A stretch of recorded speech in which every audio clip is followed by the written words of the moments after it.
If they hand you a living thing as a reward, you should start asking what kind of war you just survived. Ethan Cole thought as the hangar lights flickered overhead, casting long shadows across the steel floor still humming with residual heat from docking thrusters. His boots echoed with each step, steady, controlled, the kind of rhythm a man keeps when everything else is uncertain. He expected a medal, maybe a transfer, something simple, something human, but instead they rolled out a containment unit the size of a compact car, its surface scratched, its locking clamps pulsing red like a heartbeat under strain. The air smelled faintly of ozone and overheated circuitry as technicians stepped back, not out of respect, but caution. "Open it," someone said, too casually, like they weren't about to change a man's life. The clamps hissed, one by one, releasing pressure in sharp mechanical sighs. And then the door slid open just enough for something inside to move. Not fast, not loud, just present, like a storm holding its breath. Ethan didn't raise his weapon, didn't step back, just watched as she emerged into the dim light. Tall, lean, skin carrying a subtle blue sheen that caught every flicker of red overhead, her eyes glowing a soft gold that didn't blink, didn't soften, didn't trust. A restraint collar circled her neck, thin but humming with enough energy to keep her contained. Though the way she held herself made it clear containment was a temporary illusion. She scanned the room, then locked onto him, not because he moved, but because he didn't. Designation: bonded female, high aggression, matelock species. The officer read from a tablet without looking up, like reciting inventory, not a life. Awarded to Sergeant Ethan Cole for service rendered. Awarded. The word landed heavier than any impact Ethan had felt in months. The officer extended a small device, a control unit, thumb-sized, blinking green, and Ethan looked at it, then at her, then back. Again, she shifted her weight slightly, muscles tight, breath measured, watching his hands, waiting for a command that never came. The hangar felt smaller somehow, the hum of distant engines louder, like the universe was leaning in to see what he'd do next. Ethan took the device, felt its cold edges against his palm, then lowered his hand to his side instead of raising it. Her gaze sharpened, confusion threading through the tension, because, in her world, this moment had a script, and he wasn't following it. "You're supposed to claim her," someone muttered behind him, impatience creeping in. Ethan ignored it, taking one slow step forward, then stopping just outside her reach, close enough to see the faint tremor in her fingers, the controlled restraint of something taught to expect ownership. "What's your name?" he asked, voice low, steady, not a command, not a demand, just a question. The translator in the collar flickered, processing, and for a second, she didn't answer, like the concept itself was unfamiliar. The silence stretched, heavy, electric, until she tilted her head ever so slightly, eyes narrowing, studying him the way a scientist studies an anomaly. "Kaylee's," she said finally, the word carrying weight, identity, something no one in the room had bothered to ask for. Ethan nodded once, like that mattered more than anything written on the officer's tablet. Then without breaking eye contact, he crouched, just enough to set the control device on the floor between them, its green light blinking in quiet defiance.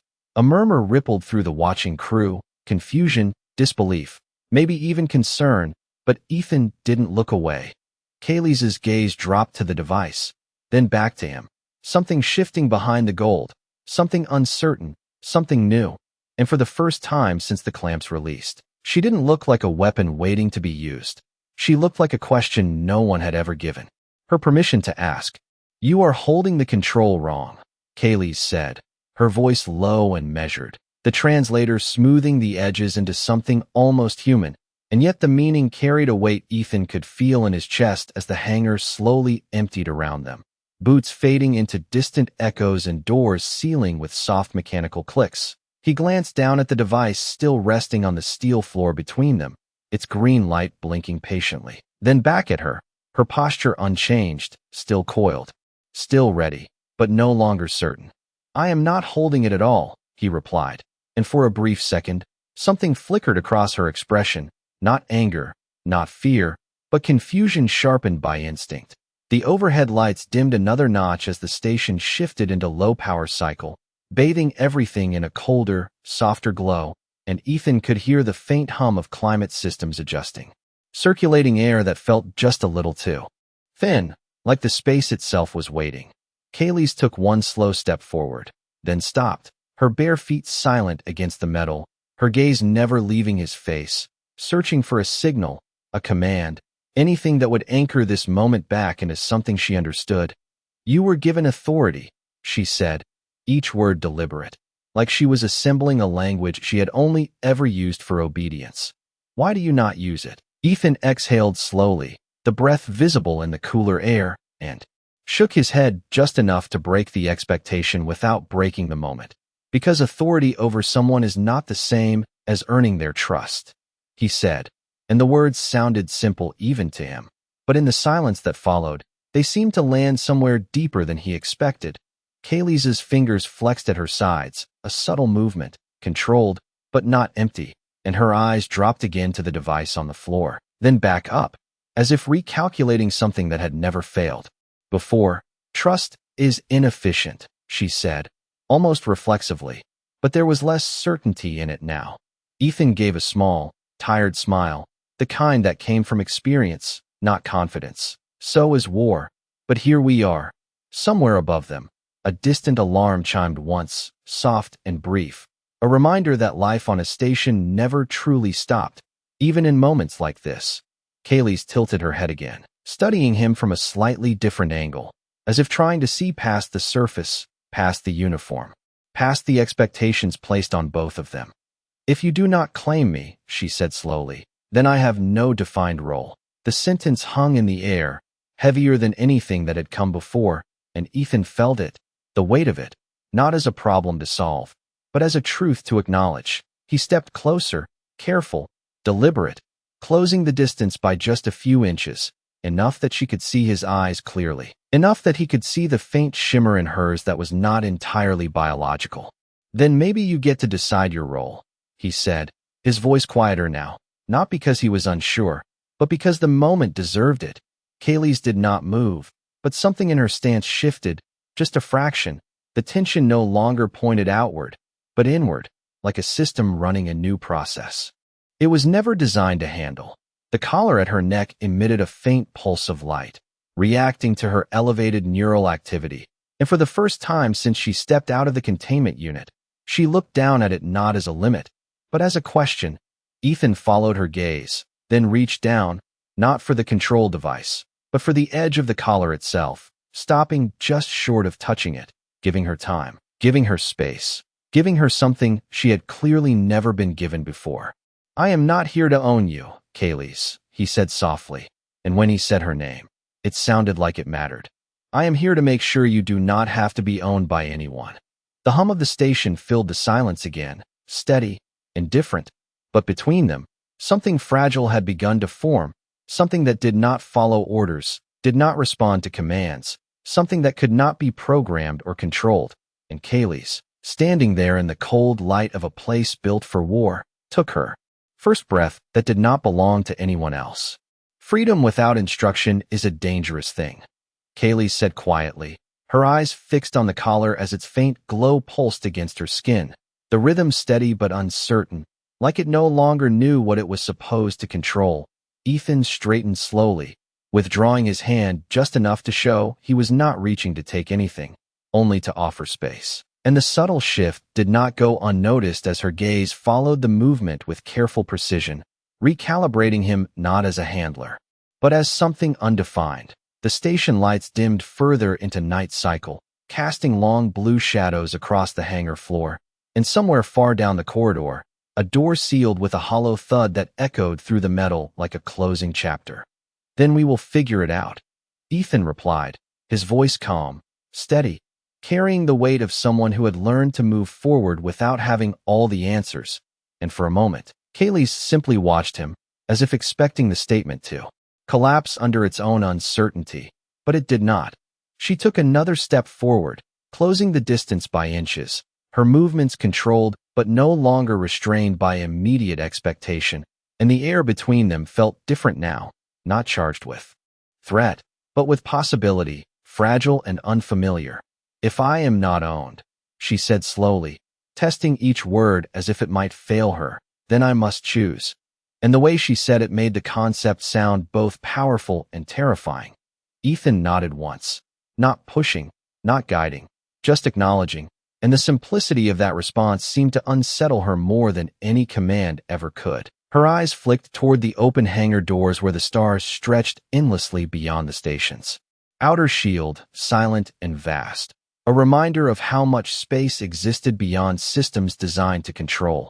Choice requires understanding, she continued, almost to herself, her voice softer now, less defined by certainty and more by exploration.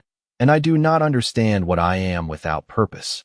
Ethan shifted his weight slightly, the soft scrape of his boot against the steel grounding the moment in something real, something human, and he glanced briefly toward the corridor that would lead to his quarters, then back to her.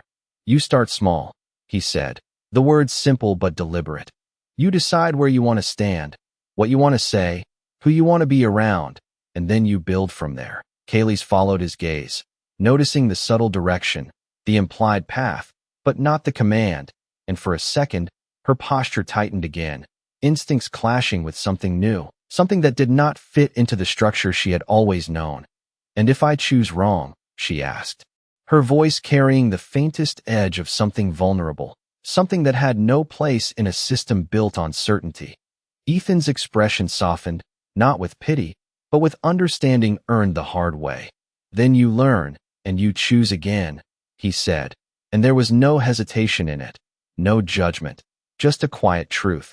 The collar pulsed once more, then dimmed slightly, as if even the device was beginning to register the shift in her state, and Kaylee's lifted her hand slowly, not toward him, but toward the collar itself, her fingers hovering just above it, feeling the energy field without quite touching it, as if deciding whether it still defined her. The silence stretched, filled only by the distant hum of the station and the steady rhythm of systems that did not care about individual moments. And yet this one felt like it mattered, like it existed outside of all that. Finally, she lowered her hand, her shoulders easing by a fraction, and took a step not dictated by instinct or command, but by intention, moving toward the corridor Ethan had glanced at earlier. She paused after 2 steps, just long enough to look back at him, not for permission, but for confirmation that this path was truly hers to take. Ethan did not move, did not speak, only gave a small nod, the kind that said he saw her, not as something assigned, but as someone choosing. Kaylee's turned again and continued forward, each step quiet but deliberate. And for the first time since she had been brought onto the station, she was not being led anywhere. She was going. And somewhere behind her, Ethan remained where he was, watching, not to control the outcome, but to witness it, knowing that whatever came next would not be defined by orders, but by something far more unpredictable and far more human. You walk like you are expecting permission, Ethan said quietly from a few feet behind her, his voice carrying just enough to reach without commanding. And Kaylee slowed mid-step in the corridor, the overhead lights shifting to a cooler tone as night cycle deepened, bathing the long passage in soft blue illumination that reflected faintly off the smooth metal walls. She did not turn immediately, her posture still forward, but something in her shoulders tightened, not in defense, but in awareness, as if the words had found a place inside her that had never been addressed before. I am evaluating my surroundings, she replied after a moment, her tone precise, controlled, but lacking the certainty it once carried, and Ethan could hear the difference, subtle but undeniable. He stepped forward, closing the distance by a few feet, his boots quieter now against the corridor floor, his presence deliberate but non-intrusive. That is part of it, he said, but you keep checking for boundaries that are not there anymore.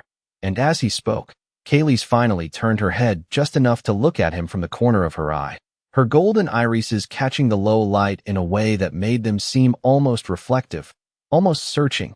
The corridor stretched empty in both directions, a rare quiet in a place usually filled with movement and orders, and for the first time, there was no one watching them, no one expecting anything.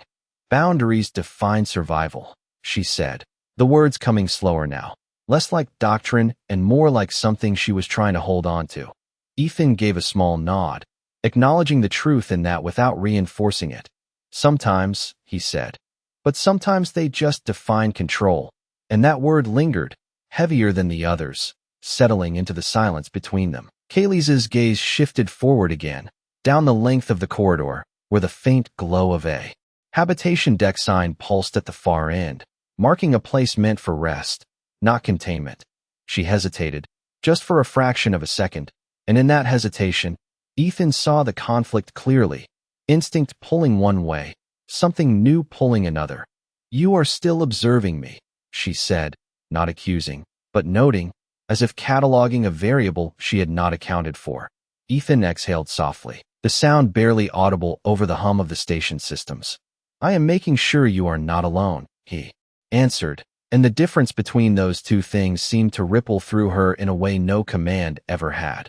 Her fingers flexed once at her side, then stilled, and she took another step forward, this time without pausing, without looking back immediately. The collar at her neck emitted a softer glow now, its pulses less frequent, as if the system itself was losing its grip on a pattern it no longer fully understood. They reached the entrance to the habitation deck, the door sliding open. With a gentle hiss as proximity sensors registered their approach, revealing a quieter space beyond, lined with individual quarters, soft lighting, and the distant sound of ventilation units cycling air at a steady pace. Kaylee stopped just inside the threshold, her gaze moving across the space, taking in the simplicity, the lack of restraints, the absence of visible control mechanisms. "This is where you reside," she said, more statement than question. Ethan nodded once, stepping in beside her. But not ahead, not leading, just present. "It is where I rest," he corrected gently. And again, the nuance mattered. She turned her head slightly toward him, studying his face, searching for the structure behind his words, and finding none. "Rest implies vulnerability," she said, her voice lower now, almost thoughtful. Ethan allowed a faint smile, the kind that did not reach his eyes fully but carried understanding. "It does," he said, "and that is why it matters." And for a moment, Kaylee simply stood there, processing, the concept unfolding in ways her instincts did not immediately reject.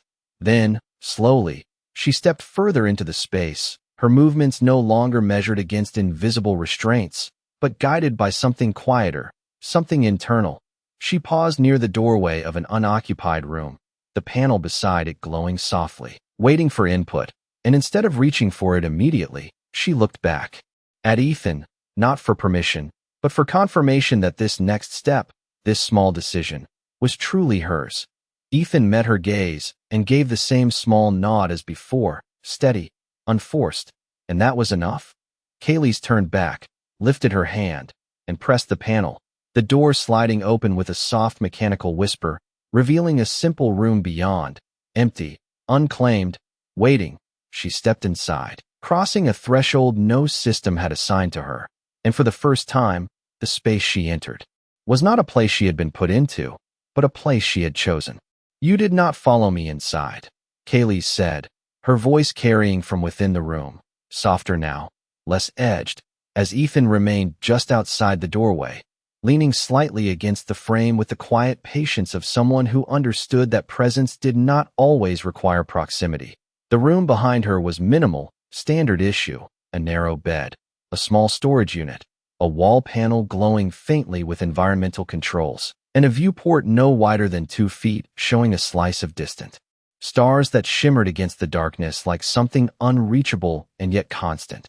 Kaylee stood in the center of it, unmoving, as if the absence of structure was more disorienting than any confinement had ever been. "It is your space," Ethan replied evenly, his voice steady, grounded. "You should decide what it feels like without someone else defining it first." And as the words settled, Kaylee's turned slowly, her gaze tracing the edges of the room, cataloging each detail, each absence, each possibility. She stepped toward the bed, her fingers hovering just above the fabric, not touching it immediately, as if contact would confirm something she was not ready to accept. Then finally, she pressed her palm down, testing, feeling the slight give, the unfamiliar softness. Her expression shifted, subtle, almost imperceptible, but different. "This is inefficient," she murmured, though there was no conviction in it, only observation. Ethan allowed a faint exhale that might have been a quiet laugh if it carried more sound. Comfort usually is, he said, but it has a purpose. And that word again, purpose, seemed to catch her attention in a way the others had not. She withdrew her hand and turned toward the viewport, drawn by the distant light beyond the glass, the stars stretching infinitely, uncontained, unstructured. There is no directive here, she said, her voice lower now, less guarded, more reflective. No assigned function, no immediate expectation. And Ethan could hear the weight of that realization, not as relief, but as something heavier, something that required her to define herself without instruction.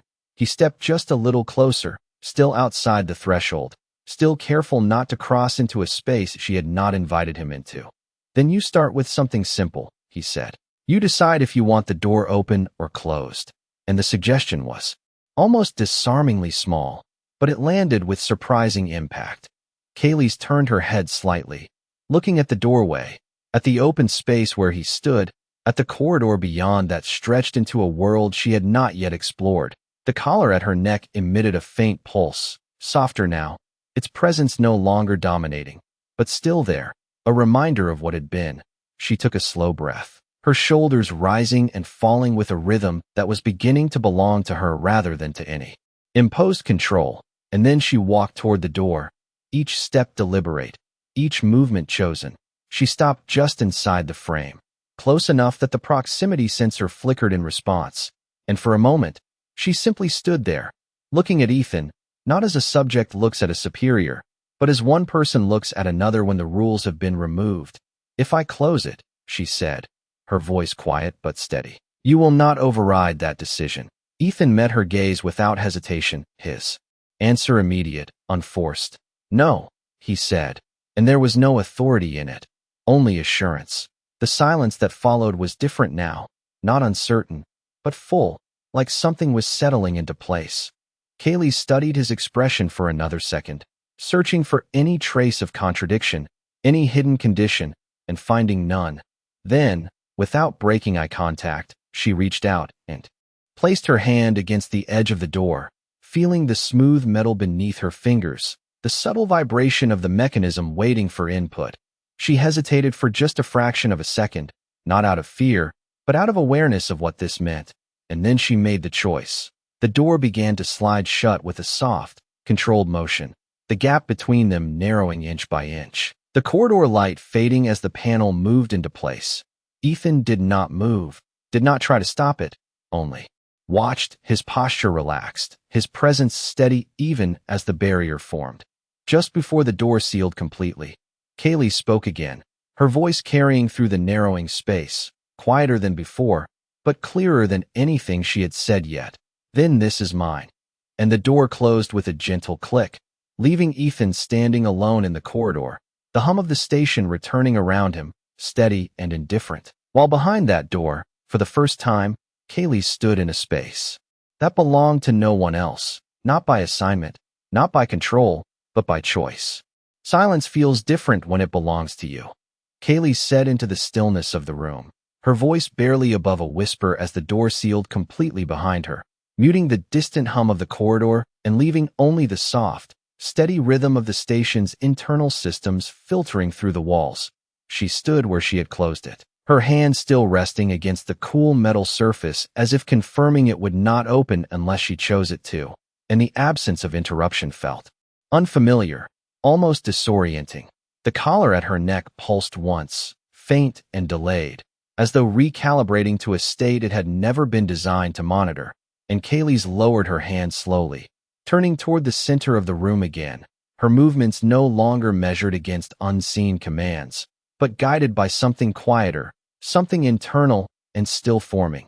She took a step toward the bed, then another, each movement deliberate, each decision unprompted, and when she finally sat, the surface shifted slightly beneath her weight, a small adjustment that made her pause, not in alarm, but in awareness of how different it felt from the rigid structures she had known before.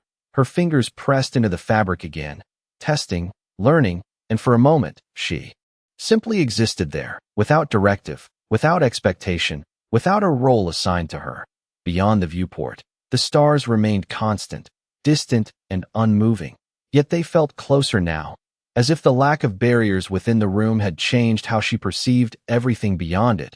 She rose again after a moment, drawn toward that narrow window, her reflection faint against the glass, her glowing eyes softer in the low light, less defined by intensity and more by something uncertain, something new.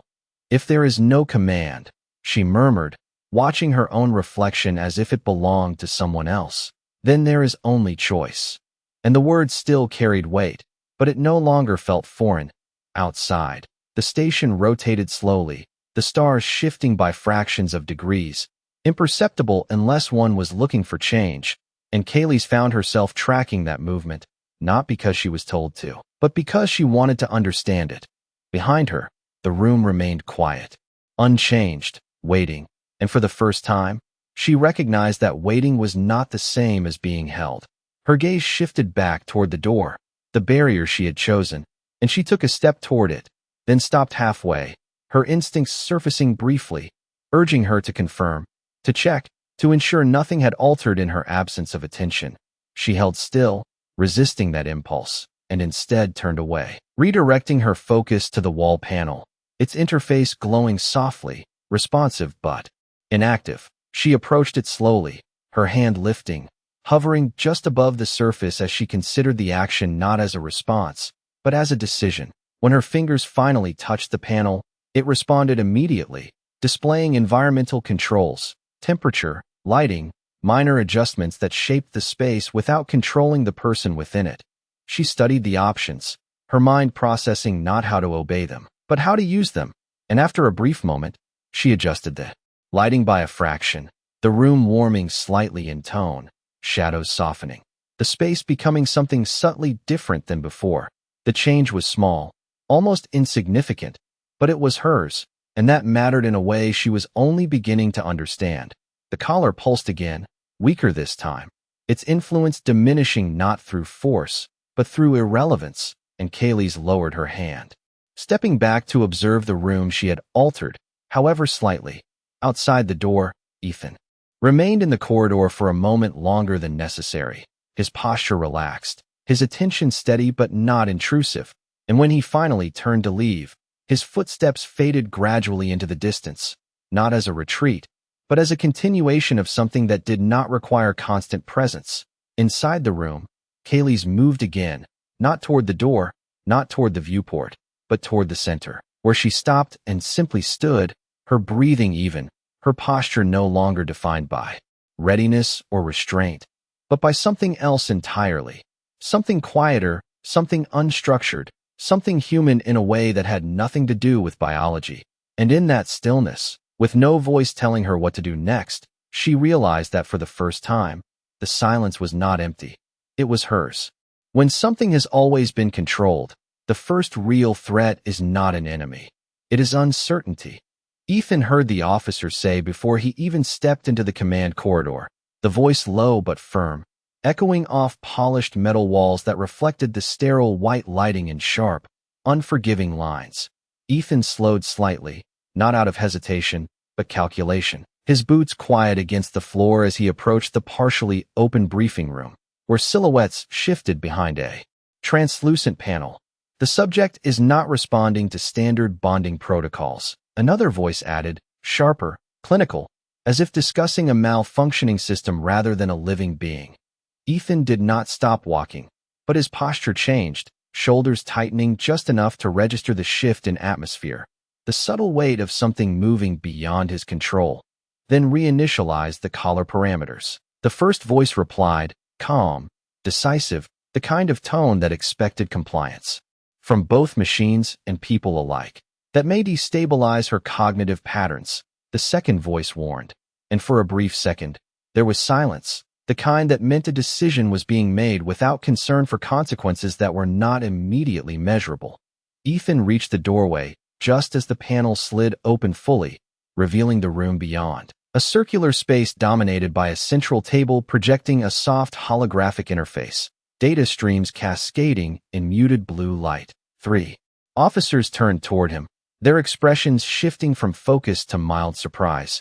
then settling into something more guarded. "Sergeant Cole," the first officer said, straightening slightly. "We were about to request your presence." And Ethan stepped inside without invitation. His gaze steady, his voice even. "I figured," he said, glancing briefly at the display where Kaylee's designation flickered among lines of technical data, reduced to metrics and probabilities. The air in the room felt cooler than the corridor, the climate control set lower for equipment stability, and the faint hum of processors filled the silence between words. "The subject has been inactive for over 20 minutes. The second officer continued, tapping the display to highlight a steady line of neural readings. No aggression spikes, no bonding response, no directive engagement. Ethan crossed his arms loosely, not defensive, just grounded, and looked at the data for a moment before shifting his attention back to them. "She is resting," he said, and the simplicity of the statement seemed to unsettle them more than any technical anomaly. "That is not how her species operates," the first officer replied, his tone tightening. "They require structured interaction to maintain stability." Ethan tilted his head slightly, considering the words, then shook it once. "Or maybe they were never given the chance to operate any other way," he said, and the room went quiet again, not because the argument was resolved, but because it had shifted into territory they were not prepared to define. The third officer, who had remained silent until now, leaned forward slightly, his fingers resting on the edge of the table as he studied Ethan with a more measured expression. "You have deviated from protocol," he said, not accusing, but stating a fact that carried weight. Ethan met his gaze without flinching. "I chose not to treat her like equipment," he replied, and there was no defiance in it, only clarity. The first officer exhaled slowly, his patience thinning. "Sergeant, that equipment was assigned to you for a reason, and if it cannot be properly integrated, it will be reassigned or reset." The word reset lingered in the air, heavier than the others, clinical but final, and Ethan felt it, not as a threat to himself, but as something directed toward Kaylee's, something that would erase everything she had just begun to discover. He straightened slightly, the movement subtle but deliberate, his voice lowering just enough to carry weight without raising volume. "She is not malfunctioning," he said. "She is adapting." And the distinction mattered more than anything else in that room. The officers exchanged brief glances, silent communication passing between them, calculations being made that had nothing to do with understanding and everything to do with control. The second officer tapped the display again, bringing up a new set of parameters. "If adaptation deviates from intended design, it becomes a liability," he said. Ethan's eyes flicked once more to the data, then back to them, his expression steady, unshaken. "Or it becomes something you did not plan for," he answered. And in that moment, the room felt smaller, the air tighter, as if the entire station was holding its breath, waiting to see whether control would tighten or finally begin to loosen. "Control always sounds reasonable, until you are the one being controlled," Kaylee said softly, her voice steady but unfamiliar even to herself as the words left her lips inside the quiet of her room. And at that exact moment, the collar at her neck pulsed sharply, brighter than before, reacting not to aggression, but to deviation, to thought patterns that did not align with its design. She froze, not out of fear, but awareness, her golden eyes narrowing slightly as she felt the subtle shift in the device's behavior, the way its energy field tightened just enough to remind her that it still existed, still monitored, still expected compliance. Across the station, in the cold glow of the command room, the data spike appeared instantly, a sharp deviation from baseline, and one of the officers leaned forward, tapping the display as new readings cascaded across the screen. "There," he said, his voice controlled but edged with urgency. "Cognitive divergence increasing, the collar is." Attempting correction, Ethan's gaze snapped to the display, his jaw tightening just enough to show the shift beneath his calm exterior, and he stepped closer to the table, his voice low but firm. "Or it is reacting to something it was never designed to understand," he said. But even as he spoke, he could see the numbers climbing, not into danger, but into something unknown, something the system interpreted as instability. Back in the room, Kaylee's lifted her hand slowly, her fingers brushing just beneath the collar without quite touching it. feeling the faint vibration, the tightening field, the subtle pressure that was not physical but deeply present. "You are responding," she said to it, not as one speaks to a machine, but as one acknowledges a force that has always been there, and for a moment, her breathing shifted, not faster, but deeper, more deliberate, as if she was choosing it rather than reacting.